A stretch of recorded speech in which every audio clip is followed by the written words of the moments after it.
आउज़ुबिल्लाहिमिनश्शैतानिर्रजीम बिस्मिल्लाहिर्रहमानिर्रहीम। शुरू अल्लाह पाक के नाम से जो बड़ा मेहरबान और नहायत रहम करने वाला है।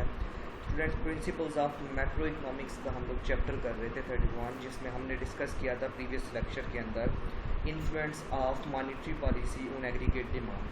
ठीक है, यहाँ पे इस लेक्चर के अंदर हम बात करेंगे how fiscal policy influences aggregate demand.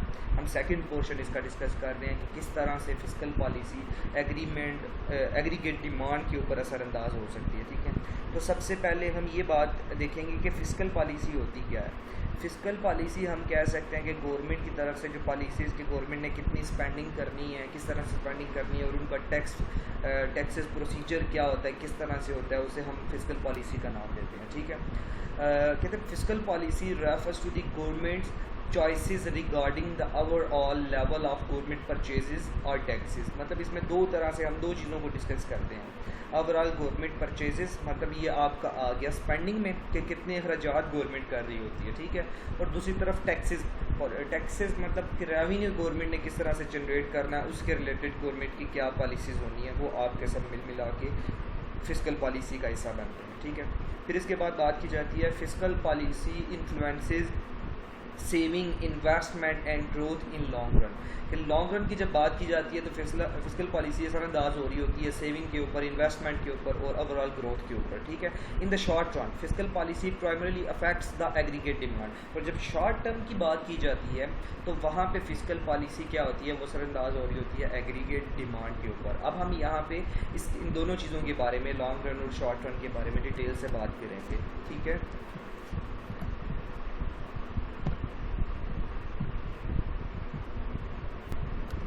इसके बाद हम बात करते हैं चेंजेस इन गवर्नमेंट परचेजेस। किस तरह से गवर्नमेंट परचेजेस चेंज करके डिमांड को कंट्रोल किया जा सकता है। ठीक है, तो हम देखते हैं कि फिस्कल पॉलिसी का जो है वो असरअंदाज स्पेंडिंग के ऊपर या हम अब एग्रीगेट डिमांड के ऊपर बात करते हैं तो दो तरह से वो इन्फ्लुएंस कर रही होती है। एक डायरेक्ट मेथड से, डायरेक्ट वे में, और दूसरा इनडायरेक्ट वे में। ठीक है, इनडायरेक्ट वे में क्या होता है कि when policy makers change the money supply or taxes, the effect on aggregate demand is indirect to the spending decisions of firms and household। कहते हैं जब पॉलिसी मेकर्स पॉलिसी चेंज करते हैं उस मनी सप्लाई की या टैक्सेस के ऊपर कुछ इस तरह के चेंजिंग्स लेके आते हैं, तो इस तरह से जो एग्रीगेट डिमांड के ऊपर इफेक्ट आता है उसे हम कहते हैं कि वो इनडायरेक्टली इफेक्ट हो रही होती है। ठीक है, क्योंकि वो स्पेंडिंग डिसीजंस के ऊपर असरअंदाज होकर जितनी भी फर्म्स हैं या हाउस होल्ड हैं उनके डिसीजंस चेंज होते हैं। इसी तरह जब बात की जाती है when the government alters its own purchases of goods and services, it shifts the aggregate demand curve directly। कहते हैं जब गवर्नमेंट अपनी खरीदारी जो है, जितनी भी अपनी गवर्नमेंट स्पेंडिंग है, उनमें तब्दीलियाँ लेके आ रही है, चेंजेस लेके आ रही है, तो इसका मतलब है कि ये वो एग्रीगेट डिमांड को डायरेक्टली इफेक्ट कर रहे हैं, वो डायरेक्टली इन्फ्लुएंस कर रही है उसके ऊपर। ठीक हो गया। इसके बाद बात करते हैं हम जब चेंजेस की बात करनी है हमें। There are two macro economic effects from the change in government purchases. अब जब हम गवर्नमेंट परचेजेस के लिहाज से बात करें तो कहते हैं वहाँ पे जो मैक्रो इकनॉमिक्स इफेक्ट्स हमारे पास दो तरह के आते हैं। एक को नाम देते हैं हम द मल्टीप्लायर इफेक्ट को, और दूसरे को नाम देते हैं द क्राउडिंग आउट इफेक्ट। ठीक है, अब इन दोनों को अलग हम डिस्कस करते हैं।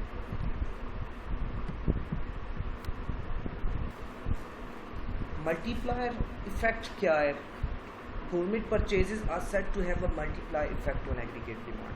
कि गवर्नमेंट जब अपनी परचेजेस को इस तरह से कर रही होती है कि हम कहते हैं कि जब $1 जो गवर्नमेंट खर्च कर रही है, ठीक है, उसकी वजह से एग्रीगेट डिमांड के ऊपर $1 से ज़्यादा की वैल्यू के लिहाज से जो फ़र्क पड़ता है उसे हम मल्टीप्लाई इफेक्ट का नाम देते हैं। डिफाइन करते हैं, कहते हैं each $1 spend by the government can raise the aggregate demand for goods and services by more than $1। उस चीज़ को हम क्या नाम देते हैं? मल्टीप्लाई इफेक्ट का नाम देते हैं। ठीक है, the multiplier effect refers to the additional shifts in aggregate demand that result when expansionary fiscal policy increases income and thereby increases consumer spending। ठीक है, तो इसको हम जब आगे डिटेल में बात करते हैं हम कहते हैं कि ये शिफ्ट कर रही होती है एग्रीगेट डिमांड, जिसका नतीजा क्या हो रहा होता है? इनकम और कंज्यूमर स्पेंडिंग जो है लोगों की वो भी साथ साथ बढ़ती जा रही होती है। ठीक है, अब ये डायग्राम आपको शो हो रहा है, एक ग्राफ शो हो रहा है। अच्छा, इस ग्राफ के अंदर क्या है, आपको लेफ्ट साइड पे वर्टिकली प्राइस लेवल शो हो रहा है, राइट साइड पे आपको क्वांटिटी ऑफ आउटपुट शो हो रही है। यहाँ पे देखिए लेवल जो शो हो रहा है, कहते हैं first 20 billion and increase in government purchases of 20 billion initially increase aggregate demand by 20 billion. कहते हैं सिंपल अगर बात करें हम कि अगर गवर्नमेंट ने स्पेंडिंग की है 20 बिलियन की, तो इसका मतलब है डिमांड भी 20 बिलियन के साथ इंक्रीज हुई है। लेकिन डिमांड एग्रीगेट डिमांड 81 से शिफ्ट होकर 82 पे चली गई है। लेकिन साथ ही जब बात की जाए मल्टीप्लायर की वजह से, मल्टीप्लायर इफेक्ट की वजह से डिमांड क्या होता है 82 से आगे शिफ्ट करके 83 पे चली जाती है। But the multiplier effect can amplify the shift in aggregate demand 83। ये जो एडिशनल इफेक्ट था, इस चीज़ को हमने क्या नाम दे दिया, मल्टीप्लायर इफेक्ट का नाम दे दिया। ठीक है। Formula for the spending multiplier. The formula for the multiplier is equal to 1 divided by 1 minus MPC। यहाँ पे MPC क्या चीज़ है, marginal propensity to consume इसे कहते हैं। ठीक है। An important number in this formula is the MPC. It is the fraction of extra income that a household consumes rather than saves। हम कहते हैं कि ये जितनी भी नॉर्मल इनकम से ज़्यादा जो है ना एक्स्ट्रा कंजम्पशन होती है लोगों की तरफ से, उसे एमपीसी का नाम देते हैं। मतलब कि एक बंदा सेव करने से ज़्यादा जो है वो खर्चा करना शुरू कर देता है, खर्च करना शुरू कर देता है, उस चीज़ को एमपीसी का नाम देते हैं। ठीक है। अच्छा, यहाँ पे कुछ असम्पशन के साथ चलते, कहते हैं if the MPC is 3/4 then the multiplier will be. हम जब सपोज करते हैं कि एमपीसी हमारे पास 3/4 है, इसको फार्मूले में पुट करेंगे तो हमें पता चलता है मल्टीप्लायर इफेक्ट की वजह से कि वो 4 हो जाता है, मतलब 4 टाइम्स बन जाती है। In this case a 20 billion increase in the government spending generates 80 billion of increase demand for goods and services. मतलब कि वो 4 टाइम्स जब हम करते हैं 20 बिलियन को, इसका मतलब है कि इस मल्टीप्लायर इफेक्ट की वजह से जो डिमांड में इजाफा होता है वो कितना हो जाता है, 20 × 4 80 बिलियन का हमारे पास इजाफा हो जाता है। ठीक है। इसके बाद जो हमारे पास सेकंड इफेक्ट आ जाता है उसे कहते हैं द क्राउडिंग आउट इफेक्ट। ठीक है।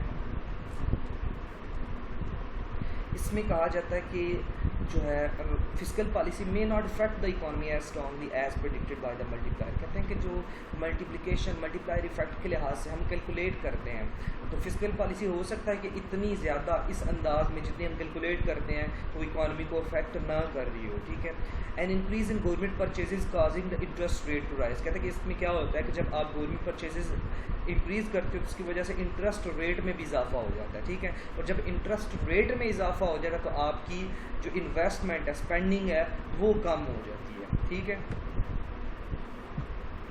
अब इसकी वजह से क्या होता है, this reduction in demand that results when a physical expansion raises the interest rate is called the crowding out effect. तो कहते हैं इस इफेक्ट को हम नाम देते हैं क्राउडिंग आउट इफेक्ट का।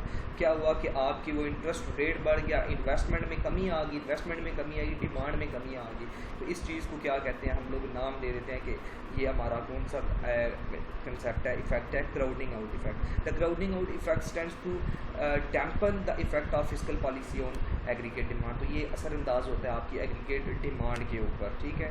इसके बाद ये आपके पास डायग्राम की मदद से शो हो रहा है आपके क्राउडिंग आउट इफेक्ट।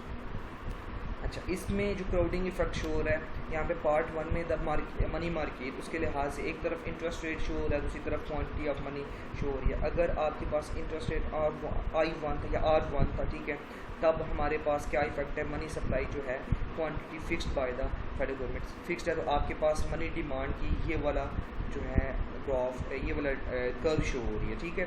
उसके बाद अगर आप इंटरेस्ट रेट इंक्रीज़ कर देते हो, ठीक है, इंक्रीज़ करने से क्या होता है कि आपकी जो डिमांड है ये 82 राइट साइड पे मूव कर रही है। ठीक है। The increase in spending increases money demand. कहता है कि अगर इसकी वजह से स्पेंडिंग ज़्यादा हुई है, ठीक है, इंटरेस्ट रेट अगर इंक्रीज़ हुआ है, तो दूसरी तरफ क्या होगा, डिमांड भी आपकी इंक्रीज़ कर जाएगी।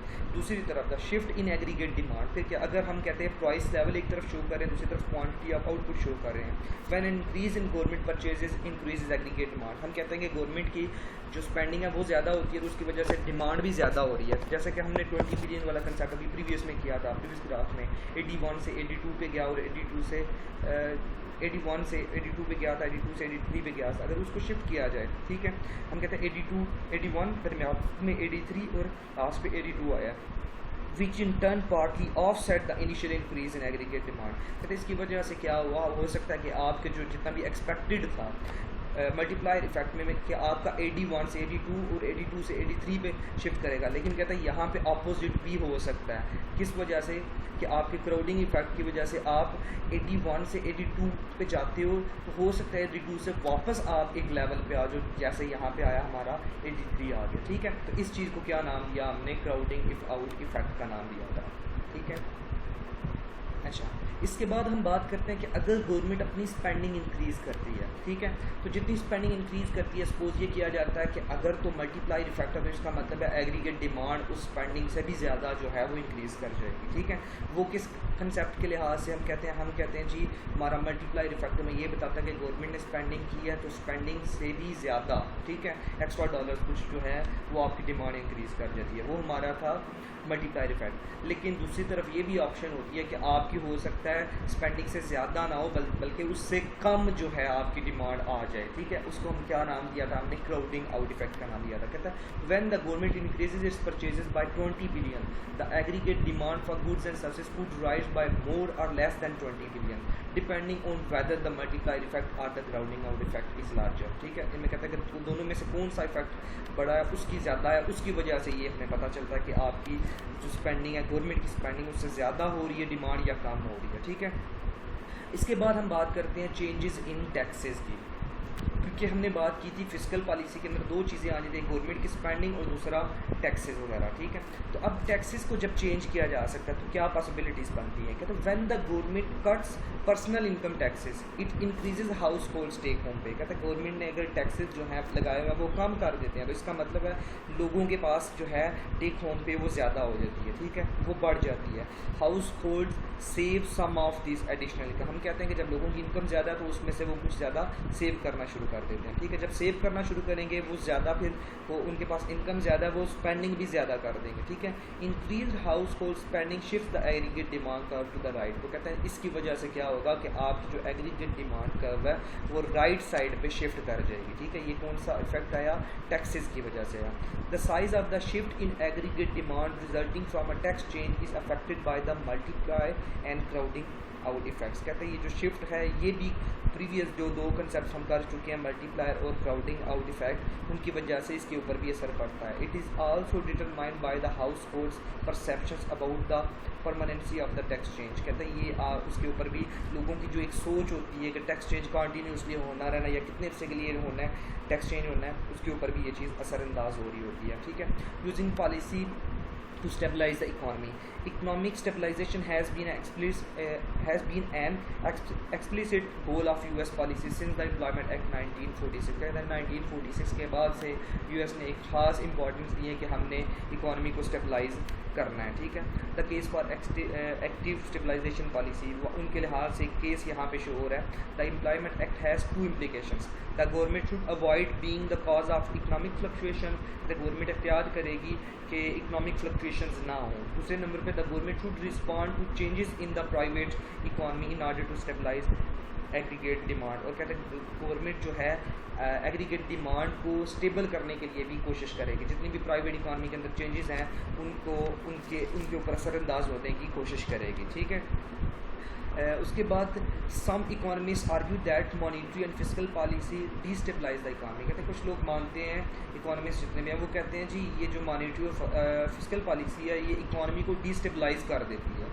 Monetary and fiscal policy affect the economy with the substantial lag. They suggest the economy should be left to deal with the short run fluctuation on its own. कहते हैं कि जी हाँ इकॉनमी को आप छोड़ देंगे, वो शॉर्ट रन के अंदर खुद ही अपने आप को दोबारा से स्टेबल कर रहे हैं, आप कुछ भी ना करें।